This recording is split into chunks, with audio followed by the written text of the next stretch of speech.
이름으로 축복합니다. 주님의 이름으로 축복합니다. 네.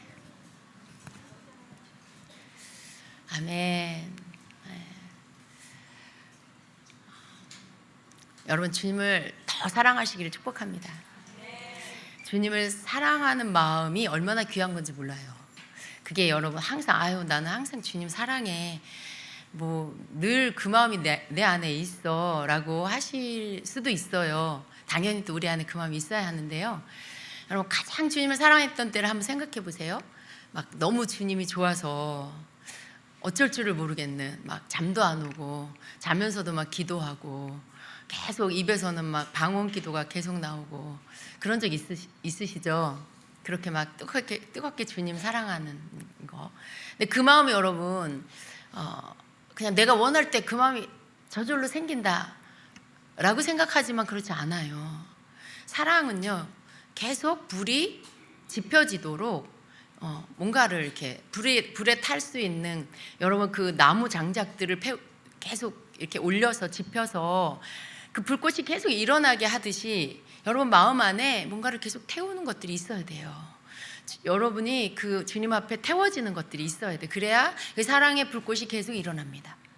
근데 나는 항상 주님 사랑해 하고, 그리고 여러분이 그 태워지는 것들을 드리지 않으면 언젠가 그 불은 점점 작아지고, 그리고 언젠가는 그 불이 꺼질 거예요.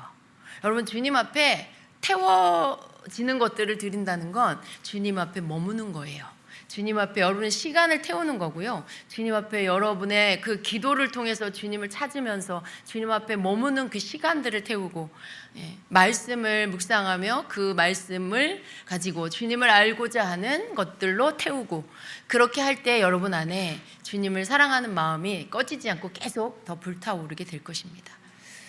여러분 참 신기하게도요, 주님과의 관계가 저절로 좋아지지 않습니다.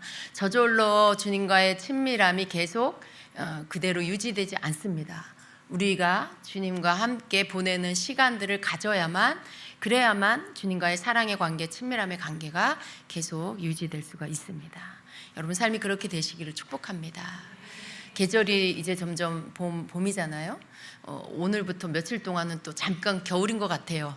여러분 감기 걸리지 마시고요. 그런데 봄입니다. 절기 계절상으로 지금 봄이죠. 좋은 계절이 오는데 여러분 이 봄에, 이 좋은 계절에 더 많이 주님을 묵상하기를 축복해요. 꽃을 보며 따뜻한 바람을 느끼며 여러분 들판을 보고 나무에 솟아나는 새순을 보면서 주님과 더 많은 교제를 하시기를 바랍니다. 새 계절을 주시고 새 생명을 이 땅에 충만하게 하시는 우리 주님과 더 깊은 교제를 하시고, 나무에 새순이 나는 것들을 보면서 주님께 말 걸어 보세요. 주님, 저 나무에 새싹이 나네요. 새순이 나네요. 정말 신기해요. 죽은 것 같은 그 겨울나무에서 어느새 이렇게 파릇파릇 초록에 그 잎사귀, 자그마한 아기 잎사귀들이 이제 나오기 시작하는 걸 보면서 그게 너무 신기한 거예요.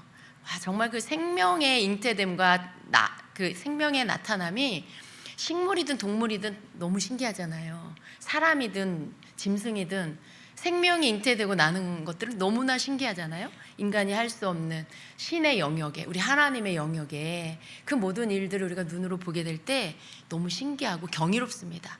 그 경이로움을 좀 이렇게 표현하는 여러분 되시기 축복합니다. 그 경이로움이 당연한 거.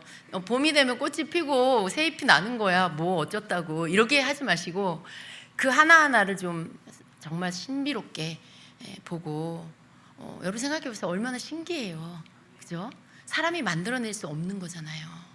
그래서 신기한 거예요. 하나님의 영역이기 때문에. 근데 그 모든 것들을 우리를 위해 주시고 해마다 봄이 되면 그걸 우리 눈으로 또 보게 하시는 우리 하나님을 찬양합니다. 그래서 이 봄에 주님과 더 깊은 교제를 하시고 그런 자그마한 것 하나하나를 통해서 주님과 더 사랑의 언어들을 나누고 감사를 드리고 주님을 높이시고 찬양하시기를 바랍니다. 그래서 이 봄에 주님이 더 높임받고 우리 주님이 더 기뻐하시고 영광을 받으실 수 있도록 여러분 그런 시간을 더 많이 가지시길 축복합니다. 자, 오늘 함께 또 말씀을 보도록 하겠습니다. 우리가 지난 시간에 예언적 중보기도에 대해서 첫 시간을 보냈습니다. 기억이 나시나요? 2주 전인데 네, 가물가물하시죠? 우리 예언적 중보기도 안에서 여러분 그냥 다 생각 안 나도요, 핵심만 기억하세요. 예언적 중보기도는 성령님께 물으면서 또 들으면서, 그리고 그 들은 것을 더 구체적으로 또 주님께 기도하면서 또 행하면서 하는 그런 기도, 이게 예언적 중보기도입니다. 그래서 예언적 중보기도에는 꼭 나 혼자 기도하는 게 아니라 주님께 물으면서 주님의 음성을 들으면서 하는 그런 기도이기 때문에 주님과 함께하는 그런 기도, 물론 우리 기도가 다 주님과 함께하지만요, 특별히 예언적 중보기도는 주님과 함께 교통하면서 하는 그런 기도가 되어야 하는 것입니다. 그리고 또 그 기도 안에는요, 우리가 그냥 단지 기도하는 그것만 있는 것이 아니라 어떤 성령께서 우리 마음 가운데 주시는, 시키시는 그런 선포가 있고요, 또 성령님이 지시하시는 대로 우리가 예언적으로 행동해야 할 그런 예언적 행동들이 있습니다. 우리가 지난 시간에 예언적 선포에 대해서 잠깐 봤죠. 에스겔 골짜기에서 그 마른 뼈들을 향하여서 선포하는 거, 그 마른 뼈들을 향하여서 예언적 하나님께서 시키시는 대로 선포를 했을 때 그 마른 뼈들이 일어나서 군대가 되는 이러한 것들을 보면서 우리가 주님이 주시는 예언적 선포가 얼마나 놀라운 능력이 있는지를 함께 봤습니다. 우리가 그 선포에 이어져서 오늘 계속해서 또 몇 가지를 볼 것인데요. 예언적 선포 그리고 또 예언적 행동들, 이것을 기도처럼 하는 그런 것들이 있습니다. 예언적 중보기도는 하나님의 뜻을 깨닫고 성령님의 인도하심을 따라서 예언적 선포와 예언적 행동을 통해서 하나님의 뜻이 이 땅에서 이루어지도록 하는 그런 기도예요. 그러니까 하나님이 하라고 하시는 것들을 하는 거죠. 선포도 그리고 행동도.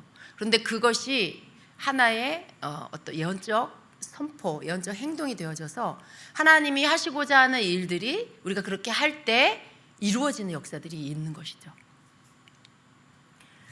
그런데 여러분, 이것은 참 너무 좋은 거예요.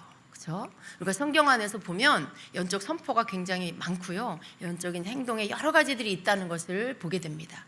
여러분의 기도 가운데 이 부분들을 더 많이 사용하시기를 축복합니다. 오늘 들으시고요, 또 여러분 또 놓쳐졌다라면 다시 한번 또 기억하시면서 이 부분들을 좀 더 많이 선포하게 되시기를 바랍니다. 그래서 여러분, 우리가 선포하는 거 잊지 말아야 할 게 뭐냐면, 우리의 선포가 무조건 그냥 내가 원하는 것을 막 선포하면 된다라고 생각하시면 안 돼요. 내 마음에 내가 원하는 방향이 있는데 그것을 오늘 선포하라 그랬지, 그러니까 그걸 그냥 내가 임의로 막 선포한다. 근데 여러분, 그것이 여러분의 뜻인지 하나님의 뜻인지 먼저 분별이 돼야 되겠죠. 여러분 안에서 그것을 하나님 앞에 믿음으로 올려드리는 그런 기도가 있어야 되겠죠. 여러분, 주님께서 여러분 마음 가운데 그 부분에 대한 선포의 언어들을 주실 때 그것을 선포하는 것입니다. 그래서 이 선포가 정말 주님이 내 입술을 통해서 하게 하시는 선포라는 걸 믿고 하셔야 돼요. 내 입술을 통해 성령께서 나에게 하게 하시는 선포다라는 것을 믿고 하셔야 됩니다. 예언적 선포는요, 그래서 일방적인 어떤 그런 무책임한 어떤 선포가 아니에요. 그냥 내가 하고 싶은 대로 막 선포해버리는 그런 선포가 아닙니다. 예언적이라는 이 단어 속에 하나님의 뜻, 하나님의 계획이 숨겨져 있는 거죠. 그래서 예언적 선포는요, 하나님의 때에 선포돼야 되고 하나님의 명령에 따라서 선포돼야 되고, 그리고 거기에는 여러분의 믿음이 실어져야 한다라는 거예요. 그래서 그냥 이 예언적 기도는요, 단지 기도만 하는 게 아니라는 거예요. 하나님의 뜻을 따라서 정확한 때에 믿음의 말로 선포하는 그런 예언적 선포, 이것은 중보기도의 응답을 빠르게 오게 하는 그러한 기도가 된다는 거죠. 여러분, 예언적 기도는요, 거의 하나님의 때가 즉각적으로 또 역사가 일어나는 일들이 많이 있어요. 특별히 예언적 중보기도 안에 예언적 치유기도도 있고요, 어떤 예언적인 그러한 명령을 가지고 영적인 환경이 바뀌어지는, 기류가 바뀌어지는 어떠한 여러분 눈에 보여지는 물질적인 환경도 여러분이 성령이 시키시는 선포를 통해서 그 시간에 즉각적으로 변화가 일어나는 그러한 것들이 실제적으로 일어나죠. 그러니까 여러분 예언적 중보기도는요 굉장히 빠른 응답이 있다는 걸 믿으셔야 합니다. 예언적 중보기도, 예언적 선포기도 굉장히 빠르게 하나님의 역사가 즉각적으로 나타나는 그런 기도입니다. 물론 다 그렇다는 건 아니에요. 어떤 부분들은 시간이 필요해요. 그렇지만 또 하나님께서 그 시간에 역사하시길 원하는 것은 그 시간 가운데 선포를 통해서 하나님이 이루신다는 거죠. 누군가의 치유를 하나님이 일으키실 때 그 치유에 대해서 치유하시기로 주님이 작정하셨을 때 그것을 성령이 이끌어 가시면서 그 기도를 이끄시죠. 그리고 예언적 선포를 통해서 그 치유가 일어나도록 하시는 거, 즉각적으로 일어나는 그런 하나님의 응답입니다. 자, 우리가 예언적 행동들을 좀 보도록 하겠습니다. 우리 예언적 행동에는 여러 가지들이 있는데요. 우리 예언적 행동을 성경에서 보면은 에스겔 37장 15절 이하에 보면 에스겔 선지자가 하나님께서 시키시는 것, 그 일들을 통해서 막대기 2개를 하나로 연합하는 이 모습이 있습니다. 이 막대기 2개는 하나는 남유다를, 하나는 북이스라엘을 상징합니다. 그런데 이 분열된 이 나라를 하나님께서 예언적 행동으로 막대기 2개를 하나로 묶어서 그래서 그것을 하나 되게 하는 것으로 남유다와 북이스라엘이 하나가 될 것을 예언적으로 보여주십니다. 근데 이것을 하나님께서 에스겔 선지자에게 하라고 하시죠. 16절에 인자야 너는 막대기 하나를 가져다가 그 위에 유다와 그 짝 이스라엘 자손이라 쓰고 그 또 다른 막대기 하나를 가지고 그 위에 에브라임의 막대기 곧 요셉과 그 짝 이스라엘 온 족속이라 쓰고 그 막대기들을 서로 합하여 하나가 되게 하라. 계속 말씀이 안 나오네요. 내 손에서 둘이 하나가 되리라 라고 말씀해요.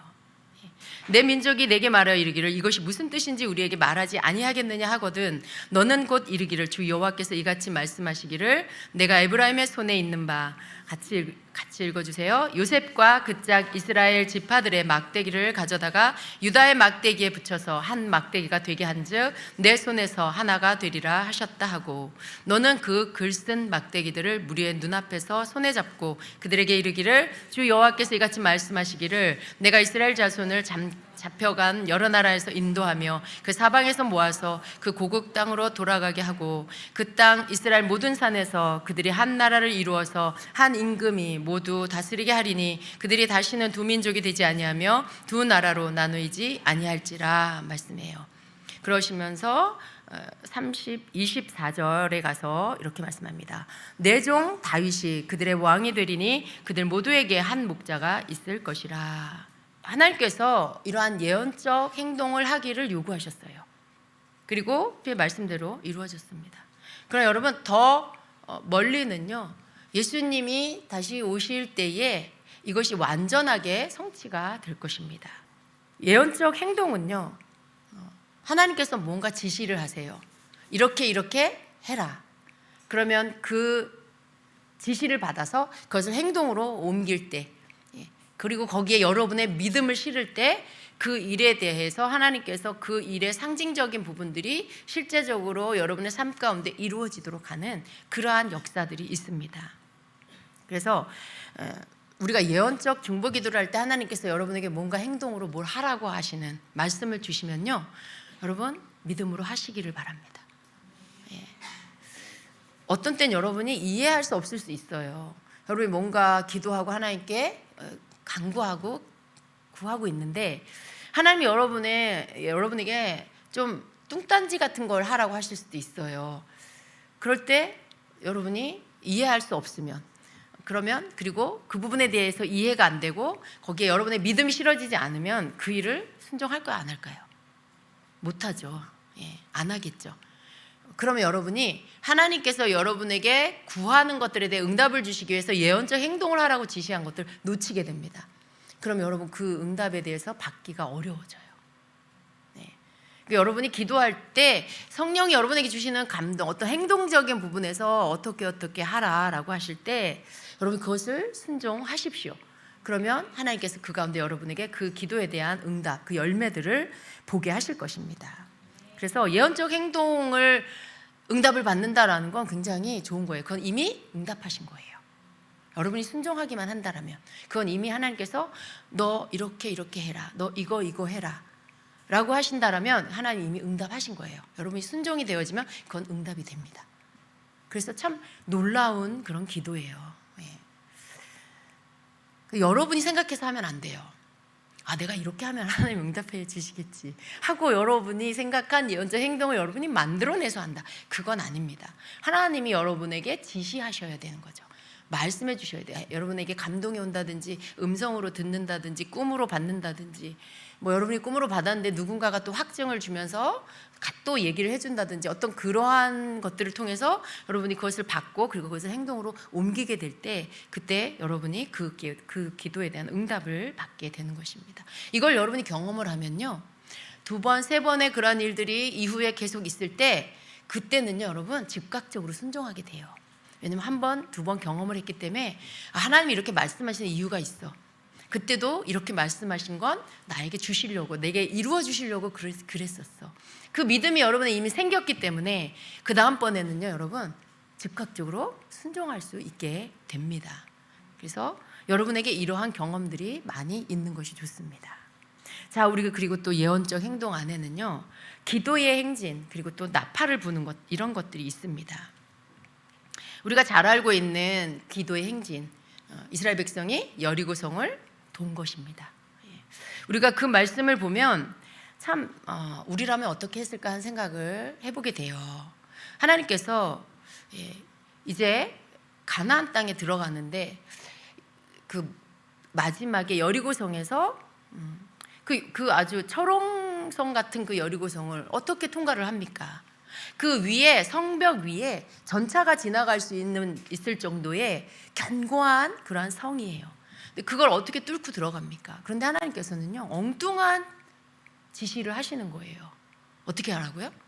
매일 한 바퀴씩 가서 아무 말 하지 말고 그냥 가서 한 바퀴 돌고 와라. 그 다음 날도 또 가서 한 바퀴 돌고 와라. 그 다음 날도 또 돌아라. 그렇게 해서 6일을 그렇게 돌라고 하세요. 이스라엘 백성이. 여러분 몇 명입니까 도대체 그 백성이?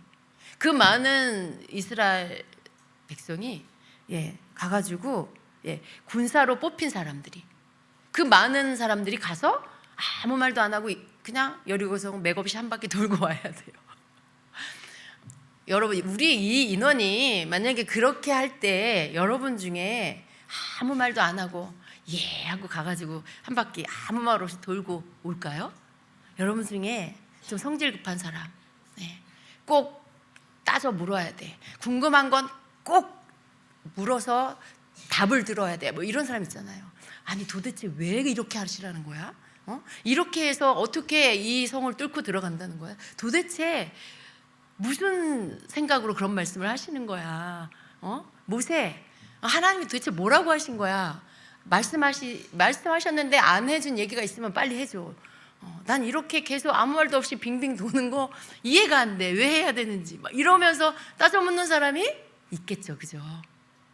왜 없겠어요? 그런데 그런 사람이 없었어요. 그냥 가서 돌고 오고 돌고 오고 그렇게 6일을 하고 7일째는 어떻게 해요? 7바퀴를 돌고 그리고 나팔을 불어라. 그럴 때 백성들은 함성을 질러라. 이렇게 주신 거예요. 근데 여러분 여기에서 주님이 주신 이 지시가 있는데 하루 돌고 왔어. 하루는 어떻게 돌았어? 이틀도 꾹꾹 참고 돌았어.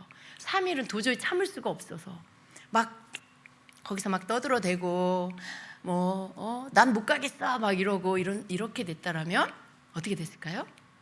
응답되지 않았을 거예요. 하나님의 역사가 일어나지 않았을 거예요. 그런데 하나님의 지시하신 것을 하나님의 종이 말할 때 그것에 대해 토달지 않고 그대로 순종해서 했을 때 그 7바퀴를 도는 날 어떻게 됐어요?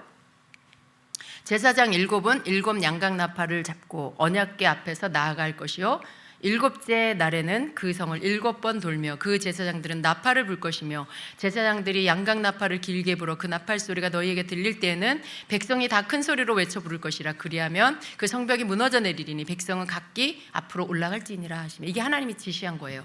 그런데 이것을 그대로 행했죠.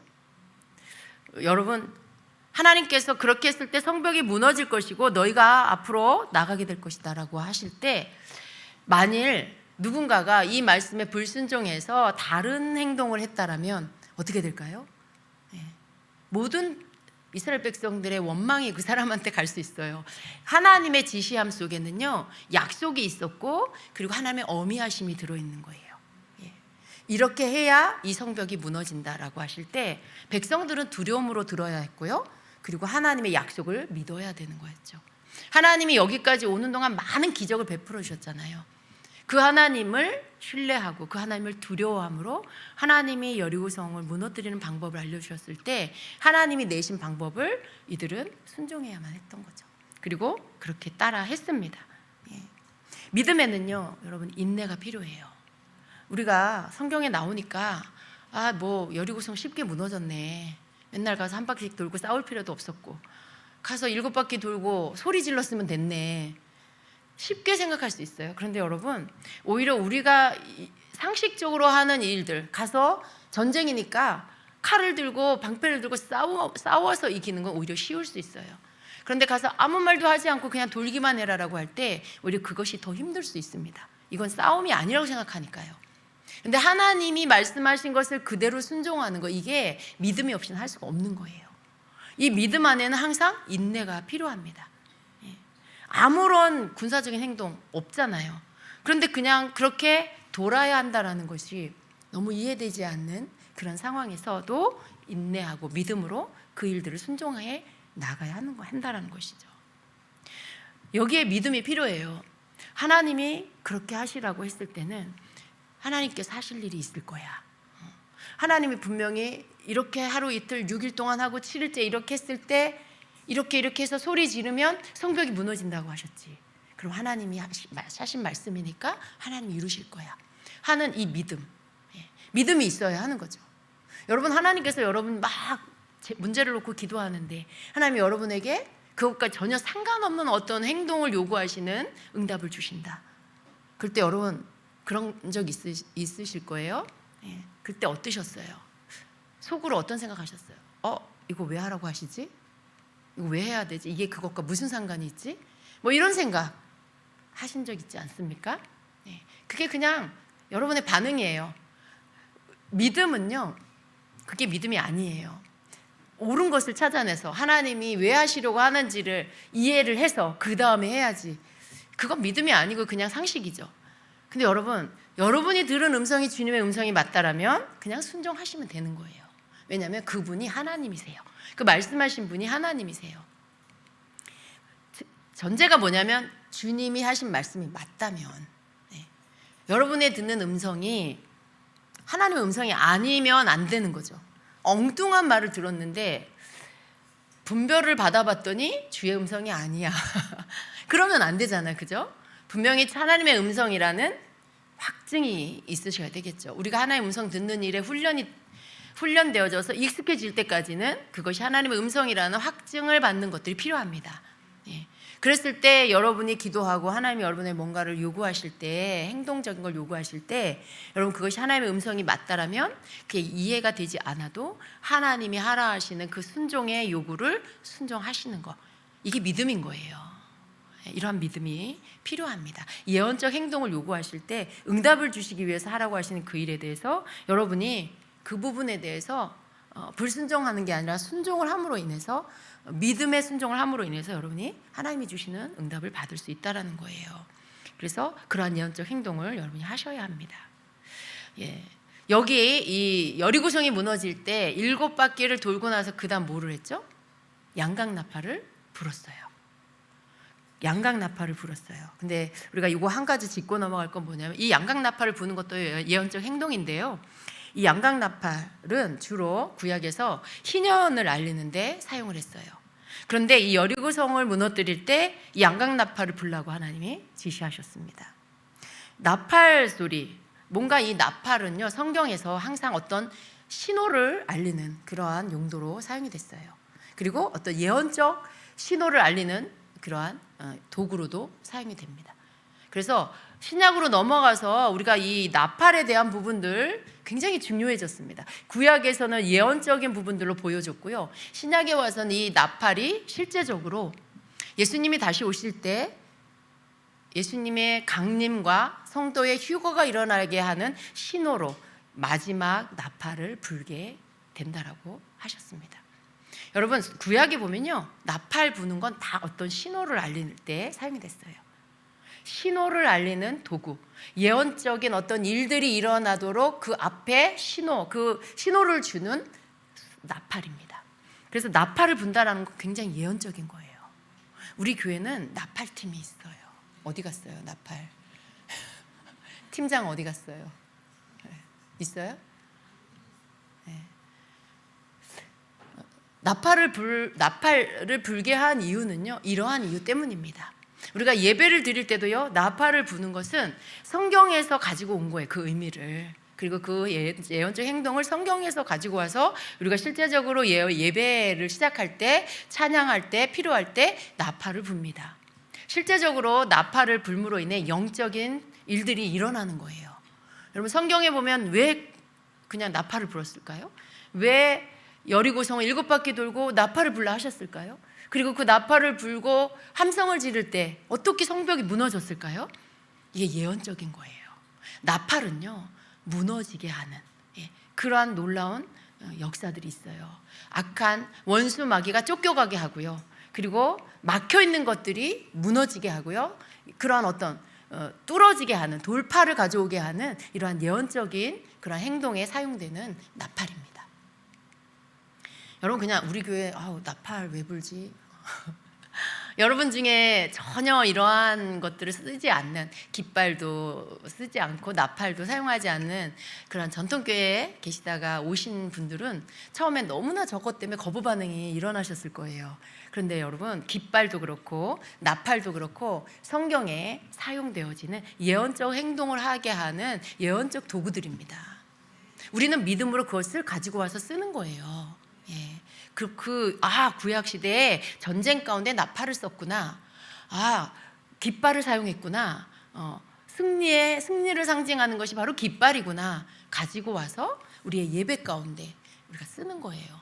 여러분, 예배는요, 영적 전쟁이기도 해요. 하나님 앞에 예배드리지만 악한 영과 또 악한 영이 뿌려놓은 더러운 것들과 방해하는 것들을 다 물리치는, 찬양 가운데, 우리 예배 가운데 그것들을 다 물리치는 거죠. 여러분, 삶의 침투에 들어온 어둠의 세력들을 찬양하며 예배하며 그것들이 여러분 삶에서 다 물러가도록 합니다. 거기에 나팔이, 거기에 깃발이 예언적으로 사용이 되는 거예요.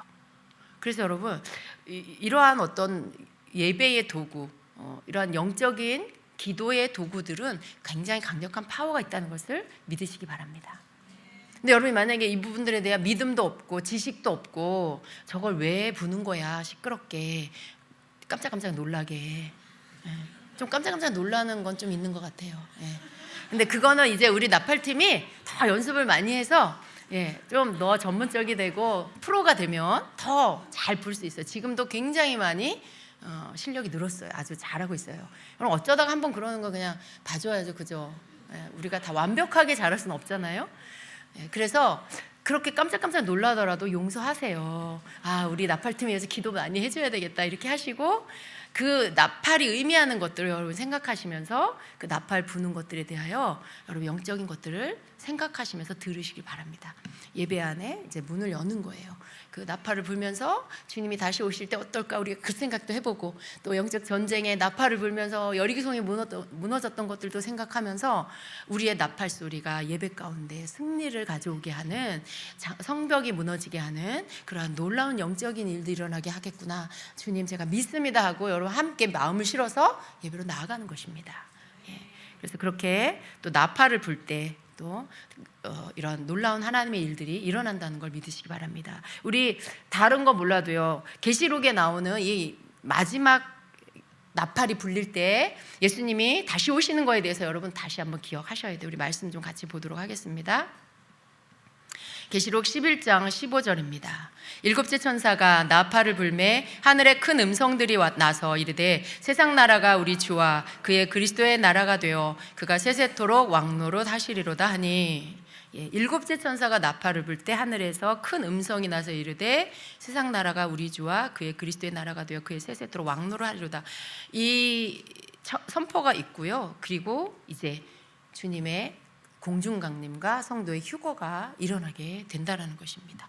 고린도전서 15장 51절 2절 또 같이 한번 읽어보도록 하겠습니다. 보라, 내가 너희에게 비밀을 말하노니 우리가 다 잠잘 것이 아니요 마지막 나팔에 순식간에 호련히 다 변화되리니 나팔 소리가 나매 죽은 자들이 썩지 아니할 것으로 다시 살아나고 우리도 변화되리라. 네. 또 데살로니가전서 4장 16절에 주께서 호령과 천사장의 소리와 하나님의 나팔 소리로 친히 하늘로부터 강림하시리니, 예, 이렇게 말씀하고 있어요. 그러니까 신약에 와서 예수님의 다시 오심을 맞이하는 이 마지막 때에는요, 나팔 소리가 굉장히 중요합니다. 나팔 소리와 함께 주님이 다시 오실 거라는 거예요. 구약의 이 나팔 소리는요, 어떻게 보면 마지막 나팔 소리에 예수님이 다시 오시는 이 성경의 모든 것들이 성취되는 이 순간을 위해서 점차적으로 어떤 예언적인 것들이, 그 계시들이, 나팔에 대한 계시들이 풀어진 것이죠. 예. 구약에 사용되어진 그 나팔을 통해 어떤 때를 알리고 신호를 주고, 그렇게 하나님의 백성들이 일어나서 가기도 하고 서기도 하면서 하나님이 지시하는 것들, 하나님의 때가 임한 것들, 하나님의 시간이 되었는 것들을 알리는 그 나팔 소리. 우리는 구약을 보면서 그 사건 속의 것들을 보죠. 그런데 결국은 나팔 소리가 최종적으로 우리에게 주는 가장 확실한 그 숨겨놓은 그 계시가 뭐냐면, 예수님이 다시 오실 때 그 나팔이 불려지게 될 거다라는 거죠. 이것을 알게 하시기 위해서 구약에서부터 점진적으로 그 계시들을 풀어주신 거예요. 나팔을 울려서 신호를 주었다. 나팔을 불어서 백성들이 나의 지시를 따라 앞으로 가게 했다. 나팔을 불어서 나의 때를 알게 했다. 그런 모든 것들이 결국 뭐예요? 예수님이 다시 오시는 이 하나님의 모든 비밀이 성취되는 그때 하나님께서 나팔 소리를 듣게 하심으로 그 신호를 주신다라는 거죠. 그 때를 알려주신다라는 거죠. 그래서 여러분, 이 나팔은, 이 양각 나팔, 이 나팔 소리, 성경에 나오는 이 나팔 소리는 정말 중요한 겁니다. 우리가 나팔을 부는 건 굉장히 큰 의미가 있습니다. 나팔 소리에 익숙해지시기를 바랍니다, 여러분. 예. 그래서 이렇게 어떤 나팔을 부는 것도 예언적인 행동이라는 걸 믿으시길 바랍니다. 자, 그리고요, 또 땅밟기가 있어요. 땅밟기. 여호수아 3장에는요, 이스라엘 백성이 이제 드디어 가나안 땅에 진입하게 되면서 요단강을 건너는 장면이 기록되어 있어요. 근데 이때 하나님께서 또 지시하십니다. 언약궤를 맨 제사장들이 먼저 요단강으로 들어가는 예언적 행동을 해라. 물이 흐르고 있는데 그 가운데 언약궤를 맨 제사장들이 그냥 그 안으로 들어가라는 거예요. 우리 말씀 같이 보도록 하겠습니다. 백성이 요단을 건너려고 자기들의 장막을 떠날 때에, 이거 14절이죠. 우리 앞에 13절 읽어보도록 하겠습니다. 11절부터 여러분 같이 읽도록 하겠습니다. 시작. 보라, 온 땅에 주의 언약궤가 내 앞에서 요단을 건너가리니 이제 이스라엘 지파 중에서 각 지파에 한 사람씩 12명을 택하라. 온 땅에 주 여호와의 궤를 맨 제사장들의 발바닥이 요단물을 밟고 멈추면 요단물 곧 위에서부터 흘러내리던 물이 끊어지고 한 곳에 쌓여 서리라. 예, 그리고 14절에 백성이 요단을 건너려고 자기들의 장막을 떠날 때에 제사장들은 언약궤를 메고 백성 앞에서 나아가니라. 요단이 곡식 거두는 시기에는 항상 언덕에 넘치더라. 궤를 맨 자들이 요단에 이르며 궤를 맨 제사장들의 발이 물가에 잠기자 곧 위에서부터 흘러내리던 물이 그쳐서 사르단에 가까운 매우 멀리 있는 아담 성읍 변두리에 일어나 한 곳에 쌓이고 아라바의 바다 여매로 향하여 흘러가는 물은 온전히 끊어지매 백성이 여리고 앞으로 바로 건널세. 여호와의 언약궤를 맨 제사장들은 요단 가운데 마른 땅에 굳게 섰고 그 모든 백성이 요단을 건너기를 마칠 때까지는 모든 이스라엘은 그 마른 땅으로 건너갔더라. 아멘. 예. 하나님께서 요단강을 건너게 하실 때 홍해를 건널 때처럼 그렇게 물을 먼저 가르셔서 마른 땅으로 이제 들어가게 하시지 않고 다른 방법으로 하셨어요. 그때는 하나님이 그 방법으로 하셨고 홍해를 건널 때는 그게 또 예언적인 그러한 행동이었고요. 요단강을 건널 때는 하나님께서 또 이 방법으로 하게 하셨어요. 이게 또 예언적 행동이에요. 예. 여러분, 하나님은요 그때그때 달라요. 예. 저번에 그런 방법을 하셨으니까 이번에 그냥 그렇게 하면 되겠다. 사람들은 좀 그런 습관대로 하는 이런 모습이 있어요. 그런 경향들이 좀 있는데요. 하나님은요, 그때 그렇게 하라고 하셨는데 이번에는 또 다른 방법으로 지시하시죠. 대부분. 그래서 우리는 어떻게 해야 돼요? 때마다 하나님께 물어야 돼요. 하나님, 이거 어떻게 해야 되나요? 근데 우리는 자주 실수하는 게 저번에 그렇게 했으니까 이번에도 그렇게, 저번에 3일 금식했더니 하나님 응답하셨어, 이번에도 3일 금식, 주님이 하라는 말도 안 했는데 내가 막 정해서 하고, 그렇게 하면 안 된다는 거죠. 근데 성경에 보면 하나님이 같은 방법으로 하시지 않아요. 다른 방법으로 이렇게 이끌어 주십니다. 근데 여기에서 보면 굉장히 중요했던 게 뭐냐면, 물이 흐르고 있는데 거기에 하나님의 언약궤를 메고 그 제사장들이 그 물 가운데로 들어가라는 거죠. 이것도 믿음이 없이는 할 수 없는 일이죠. 참 보면요, 너무 이해가 안 되는 행동들이 너무 많이 있어요. 왜? 궤를 메고 요단강 가운데 들어가라. 대체 뭐를 위해서 그렇게 하시라는 걸까? 그런데 여러분, 하나님의 말씀의 순종은요, 모든 하나님의 말씀의 순종은 그냥 순종하는 거. 하나님의 말씀은 이해가 안 되는데 그냥 순종하는 거. 언약궤를 메고 요단강에 가서 하나님 말씀하셨잖아요. 그러면 그냥 그렇게 하는 거죠. 여러분에게 하시는 말씀이 좀 이해가 안 돼도 주님 하라 하시면 하는 거죠. 그런데 여러분, 물으셔도 돼요. 하나님, 그럼 아멘입니다, 제가 하겠습니다. 근데 이거 하면 어떻게 되는 거예요? 뭐 이렇게, 그런 건 물을 수 있겠죠. 왜냐하면 하나님 여기서도 보면 다 어떻게 하겠다. 너희가 함성을 지를 때 성이 무너질 거다. 그때 올라가거라. 또 너희가 이렇게 할 때 요단강이 다 멈출 것이다. 흐르던 것들이 멈출 것이다. 그러면 건너면 되는 거죠. 하나님께서 말씀해 주시잖아요. 그러니까 그렇게 하나님이 하시는 일들에 대하여 여러분 들으시고, 그리고 그것을 순종하게 되는, 그 순종을 통해서 하나님이 여러분의 기도에 응답해 주신다는 것입니다. 이해할 수 없는, 순종하기엔 너무 어려울 수도 있는 그런 것들이지만, 하나님 앞에 기도하고 주님이 여러분에게 주시는 음성이라면, 주님이 여러분에게 주시는 예언적 행동의 지시라면 여러분 그 지시하심을 따르시기를 바랍니다. 믿음으로 그렇게 하시기를 바랍니다. 그래서 이렇게 그 땅을 밟고 섰을 때, 그 강을 밟고 섰을 때 거기가 마른 땅이 되는, 물이 다 갈라져서 없어지고 마른 땅같이 건너게 되는 놀라운 일들이 일어났습니다. 예언적 행동은요, 행동을 하지 않으면 아무 일도 안 일어난다는 거예요. 행동을 하지 않으면 여러분, 좀 슬프지만요, 여러분이 기도를 해도 그 일에 대한 건 응답이 없을 수도 있어요. 왜냐하면 하나님의 방법으로 응답을 하려고 하신 건데, 여러분이 거기에 대해서 하나님이 지시하신 부분을 예언적 행동을 하지 않았어요. 근데 그냥 계속 기도만 하고 있어. 그런데 대부분 그런 경우에는 응답이 없거나 그 텀은 지나가 버리는 거예요. 하나님은 응답을 이미 하신 거예요.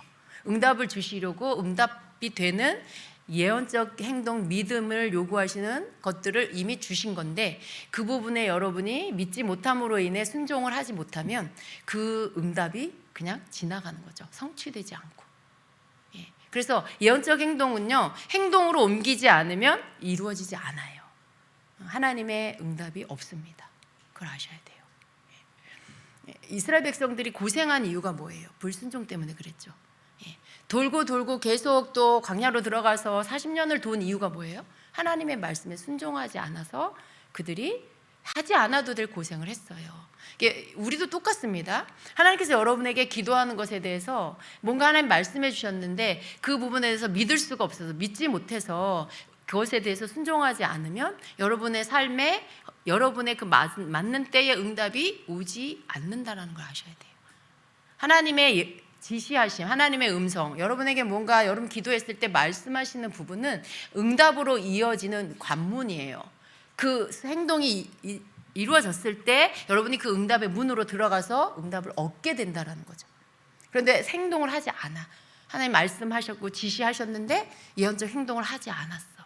그러면 여러분 응답도 없다라는 거예요. 그 문으로 들어가지지가 않은 거잖아요.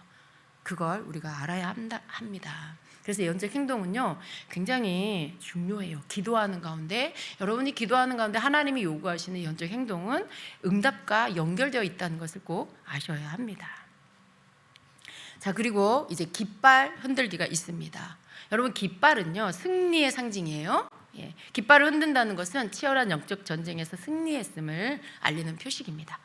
예, 그래서 여러분 깃발을 흔든다는 것 자체가 승리를 이끄는 예언적인 행동이 되는 거예요. 예, 하나님 이루어 주실 것을 믿고 감사드립니다. 이게 이루신 것에 대해 미리 감사하는 거잖아요. 예, 하나님 승리하게 하신 것을 믿습니다 하고 예언적 행동으로 깃발을 먼저 흔드는 거죠. 예. 이 말씀은요 출애굽기 17장 15절에 17장에 나오는 그 아말렉과 싸우는 전쟁, 여호수아가 전쟁에 나갔고 모세는 손을 들어 기도하죠. 아론과 훌은 양쪽에서 모세의 손을 들고 있죠.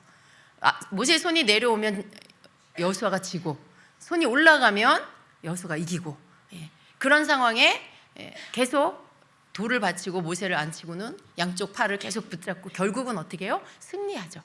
그리고 모세가 그곳에 단을 쌓고 그 단 이름을 여호와 니시라고 붙였어요. 근데 여호와 니시의 뜻이 뭐냐면 여호와는 나의 깃발이라는 뜻입니다. 전쟁에 승리하고 난 후에 여호와 니시, 여호와는 나의 깃발, 승리의 깃발입니다라는 이 여호와 니시라는 이름을 붙였어요. 그래서 여러분 이 깃발은 승리를 의미합니다. 예. 여러분 승리하길 원하시면요 깃발춤을 추세요. 예. 여기서 추시라는 게 아니고 집에 가서 깃발을 하나씩 구입하셔서 여러분 집에서 찬양하면서 깃발을 흔들면서 여러분 춤을 추시기를 바랍니다. 믿음으로 하는 거죠. 우리가 믿음으로 이 말씀을 믿고 주님 우리 가정이 승리하게 하실 것을 믿습니다 하고 깃발을 흔들면서 여러분 춤을 추시기를 바랍니다.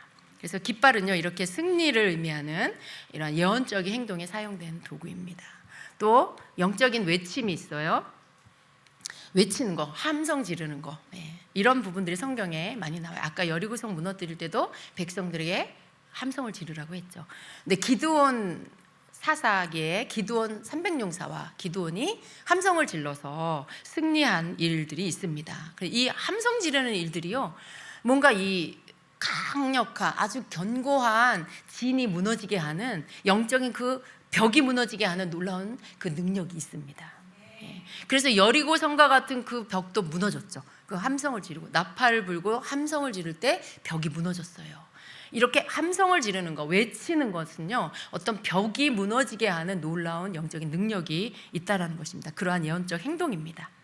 기드온 300용사가 미디안을 물리칠 때요 여호와와 기드온의 칼이여라고 외치게 됩니다. 그때 하나님께서 듣게 하신 이 적진의 병사가 꾼 꿈, 그 적진의 병사가 꿈을 꿨어요. 근데 하나님께서 그 꿈을 듣게 하세요.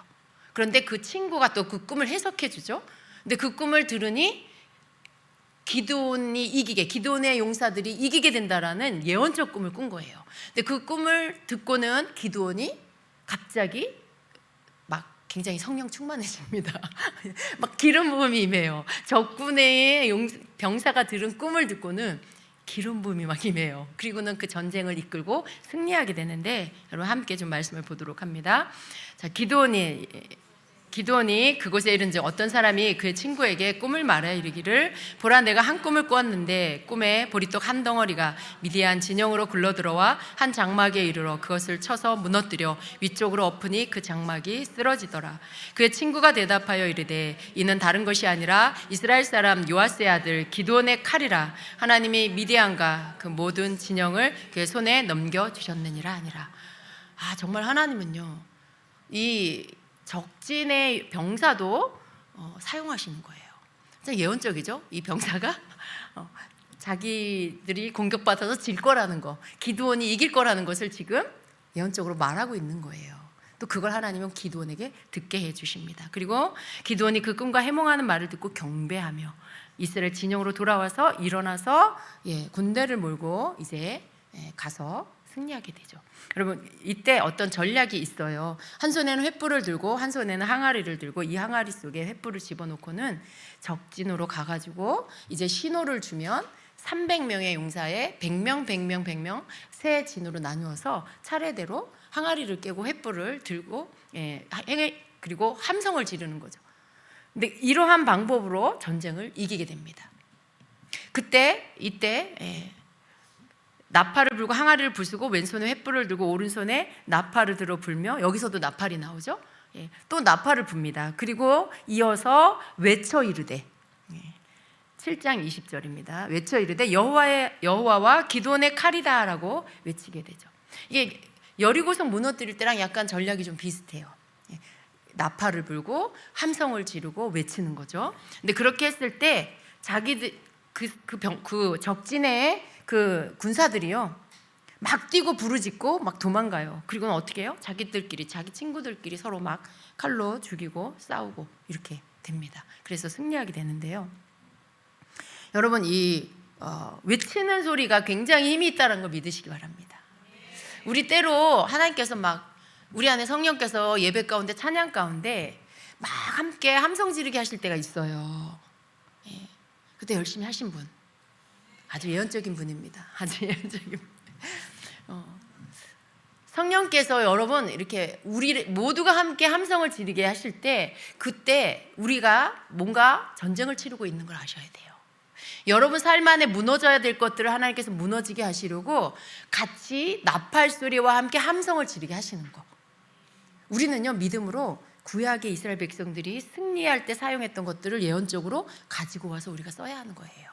왜냐하면 말씀은요 영적인 의미가 있고요, 그때 환경과 시대적으로는 다르지만 그 영적인 의미는 오늘날도 똑같아요. 구약 시대나 신약 시대나 마지막 때나 예수님 다시 오시나 다 똑같아요. 그러니까 어때요? 이때 사용했던 것들, 구약 시대에 전쟁 가운데 썼던 이 전략들, 이 방법들, 나팔의 영적인 의미가 있구나, 함성을 지르는 거에 뭔가 무너지는 일들이 일어나는구나, 우리가 이걸 알고요 또 이것을 가지고 와서 오늘날 우리 영적 전쟁에 사용해야 한다는 거예요. 특별히 우리가 함께 모였을 때에 우리가 예배 가운데 전쟁에 찬양을 부르고 함께 주님을 높이고 찬양하고, 그리고 나팔 소리가 울려 퍼질 때 나팔팀은요 타이밍을 맞춰서 성령의 인도함을 따라 나팔을 불어야 돼요. 아무 때나 내가 불고 싶을 때 불면 안 돼요.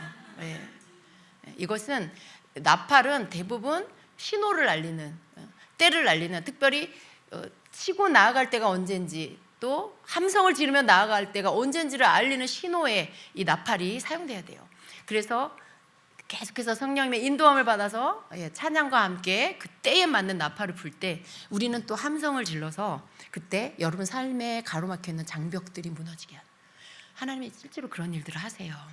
예배 안에 나온 이들을 축복하시기 위해서 여러분 삶을 그 눌려있는 삶, 막혀있는 삶에서 여러분을 자유케 해주시려고 우리로 하여금 전쟁을 치르게 하시는데, 그걸 어떻게 하시냐면 우리가 찬양 가운데 나팔과 함께, 때로는 여러분 제가 어떤 걸 느끼냐면 막 이렇게 기도하다가 제 안에서 함성이 터져 나와요. 마치 제 입이 나팔같이 느껴져요. 나팔팀이 불면 좋은데 나팔팀이 안 불면 제 입에서 나팔 소리가 막 나와요. 와 하면서 이렇게 막 그 함성이 나가요. 그래서 제가 어떤 데 목사님한테 막 나팔 부시라고 신호를 주기도 해요. 그러니까 주님이 그 시간에 나팔 불기를 원하시는 거예요. 왜냐하면 그 나팔 소리와 함께 우리의 함성 소리로 뭔가 여러분 안에 무너질 것들이 무너져야 하기 때문에, 그 타이밍에 왔기 때문에 하나님이 그러한 것들로 감동을 주시는 거예요. 그래서 여러분 삶에 이렇게 막혀 있는 거, 뭔가 여러분 삶이 무겁고 힘들고 치고 나가야 되는데 뭔가 계속 장애물이 막혀 있고, 주님이 여러분 예배하는 가운데 그것들을 무너뜨려 주십니다. 어떻게 해요? 구약에서 사용했던 이러한 나팔과 함성의 방법으로 그런 것들을 우리가 믿음으로 행할 때, 그 예언적 행동을 할 때 우리의 삶 안에 그런 것들이 여러분 삶에서 무너지게 된다는 거예요. 정말 그렇습니다. 그래서 여러분 믿음으로 행하고 나면 어때요? 집으로 돌아갔을 때 그 다음 주에 새 일이 일어나요. 안 됐던 것들이 되고, 결제가 안 됐던 걸 통과가 안 됐던 것들이 통과되는 일들이 있고, 허가가 나고, 여러분 막혀있던 것들이 열리고, 이런 일들이 일어나게 되는 거예요.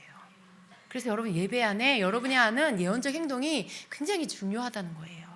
우리가 이런 부분들을 믿음으로 행하는 것들, 이것이 너무나 우리 삶에 중요합니다. 자, 그러면 여러분 이제 거의 끝날 때가 됐습니다. 예.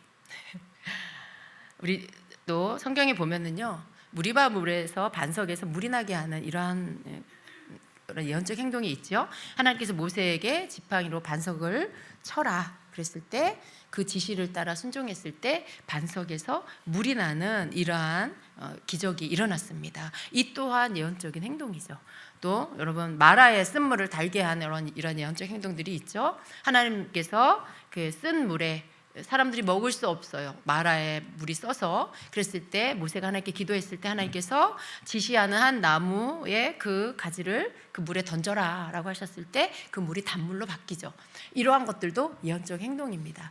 이것은요 여러분, 여러분의 삶에서는 오늘날 다른 부분들로 하나님의 지시가 있을 거예요. 여러분 삶에 뭔가 해결되어야 할, 문제가 해결되어야 할 그런 일들에 하나님은 이런 방법으로 응답하신다는 걸 말씀하고 있는 거예요. 여러분이 기도할 때 주님 어떻게 할까요? 지금 상황이 이렇습니다. 주님 어떻게 할까요? 라고 할 때 여러분에게 해주시는 나뭇가지를 물에 던져라 라고 하신 것처럼 여러분에게 어떤 행동들을 해라, 뭐 누구를 찾아가서 만나라, 혹은 뭐 어떤 때는 하나님이 감사 예물을 드려라, 뭐 이렇게도 하시기도 하고.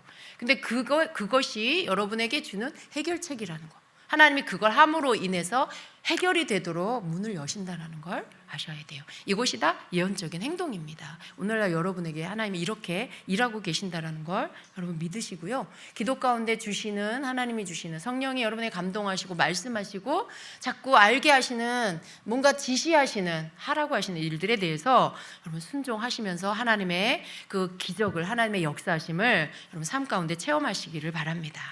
그래서 예언적 행동이란 뭐냐면 아직 도달하지 않은 믿음의 영역을 현실의 사건으로 나타나게 하는 믿음의 결과를 가져오는 행동이다라는 거예요. 예. 굉장히 좋죠, 여러분? 예. 여러분, 하나님께서 여러분에게 말씀해 주신다는 걸 믿으셔야 돼요. 그리고 응답해 주신다는 것을 믿으셔야만 순종을 할 수가 있는 것입니다. 그러니까 여러분, 주의 음성 듣는 게 굉장히 중요한 거예요. 기도할 때도 혼자 기도하고, 내가 오늘 기도 분량을 채웠어, 여기에만 만족하지 마시고요. 그렇게 기도 훈련을 하시지만, 그러나 주님이 주시는 음성을 듣는 그런 기도로 여러분 그렇게 더 깊이 들어가게 되시기를 축복합니다. 예, 우리가 하나님 앞에 맡기는 그런 기도, 하나님이 주시는 것들을 듣고 순종하려고 하는 태도를 가진 그런 기도를 할 때 여러분 예언적 기도자, 예언적 중보 기도자가 되는 것입니다. 이러한 기도로 여러분 나가게 되시기를 축복합니다. 그래서 결론적으로는요, 이 예언적 기도는요, 단순한 어떤 기도가 아니에요. 단순한 기도의 형태를 넘어서 우리가 하나님의 뜻을 묻고 하는 기도예요. 그 뜻을 이루기 위해서 성령님의 인도하심에 따라서 기도하고 행동하는 그러한 기도인 것입니다. 그래서 일반적인 우리가 하는 그런 그저 간구하는 기도와는 좀 다른 것입니다. 여러분, 예언적 기도를 사모하시길 축복합니다. 여러분, 자꾸만 여러분의 기도가 예언적 기도가 되도록 훈련해 가시기를 바랍니다. 예. 그래서 하나님의 뜻을 묻고 알고 듣고 그렇게 기도해야 되겠다라는 부분들, 그것에 여러분이 그렇게 시작이 되시기를 바랍니다. 참된 예언적 중보자는요, 하나님의 마음과 뜻을 깊이 이해하고, 그리고 하나님과의 친밀한 관계 속에서 겸손히 순종하는 자세로 하는 그러한 자가 바로 예언적 중보 기도자가 된다라는 것입니다. 그래서 예언적 중보 기도자는요, 어떤 결과가 오든지 하나님께 그냥 맡기는 거예요, 여러분. 예. 내가 원하는 것으로 오지 않을 수도 있잖아요. 내가 바라는 것으로 응답이 오지 않을 수도 있어요. 그렇지만 어때요? 예언적 중보 기도자는 하나님의 뜻을 묻고 그것을 따라가는 기도이기 때문에 하나님이 주시는 응답에 대해서 그것이 내 뜻과 다르더라도 감사함으로 받는 거예요. 왜냐하면 그게 하나님의 뜻이기 때문에. 내가 원하는 건 내 뜻이 이루어지는 게 아니라 하나님의 뜻이 이루어지는 것이기 때문에 그 응답이 내 뜻과 다른 게 오더라도 하나님께 감사함으로 받는 겁니다. 그렇게 여러분 마음에 그러한 자세로 기도하게 될 때 여러분 충분히 예언적 중보 기도자가 될 수 있습니다. 여러분이 이러한 기도자가 되시길 축복합니다. 아멘. 우리 같이 기도하겠습니다. 여러분, 하나님께서 여러분에게 기도할 때 여러분의 기도와 함께 성령께서 여러분과 함께 기도한다는 걸 믿으세요. 여러분이 주님께 뭔가 기도하고 질문하면 주님이 여러분에게 응답 말씀해 주신다는 걸 믿으세요. 그게 한 번, 두 번 안 되어도 자꾸 훈련해 가시기 바랍니다. 그리고 여러분이 받은 응답을 좀 노트에 적어보세요. 그리고 계속 그것들을 다시 한번 점검해 보세요. 이게 정말 하나님 음성인가라는 부분들에 대해 분별이 올 것입니다. 여러분 자신을 하나님의 음성을 듣고 하나님께 묻고 듣는 기도를 하는 자로 만들어가는 것은요, 그냥 갑자기 뭐가 임해서 쑥 되는 게 아니에요. 계속 훈련해 가시면서 또 검증을 받으면서 여러분이 확인해 가면서 믿음이 생기면서 만들어져 가는 겁니다. 그래서 여러분 그렇게 여러분 자신을 예언적 기도자로, 예언적 중보 기도자로 만들어 가시는 게 필요해요. 하나님의 음성을 잘 듣게 해주세요. 기도하세요. 그러나 아무것도 묻지 않는다면 아무것도 들을 수가 없어요. 그러니까 여러분이 주님께 때로는 묻기도 하고 또 귀를 기울여 듣기도 하면서 계속 주님과 교통하면서, 때로는 여러분이 간절히 간구하지만 때로는 주님께 물으면서 또 듣고, 그렇게 하는 기도로 자꾸 훈련해 가시기를 바랍니다. 같이 이 시간에 함께 기도하겠습니다. 여러분 예언적 중보 기도자, 예언적 기도자가 되게 해달라고 기도하세요. 주의 음성을 잘 듣는 자가 되게 해달라고 기도하세요. 여러분의 기도 제목들을 하나님 앞에 기도하세요. 여러분이 주님과 함께 기도하는 그런 기도로 나아가기를 원한다라고 같이 우리 기도하겠습니다. 우리 이 시간에 주여 한번 하고 같이 기도하겠습니다.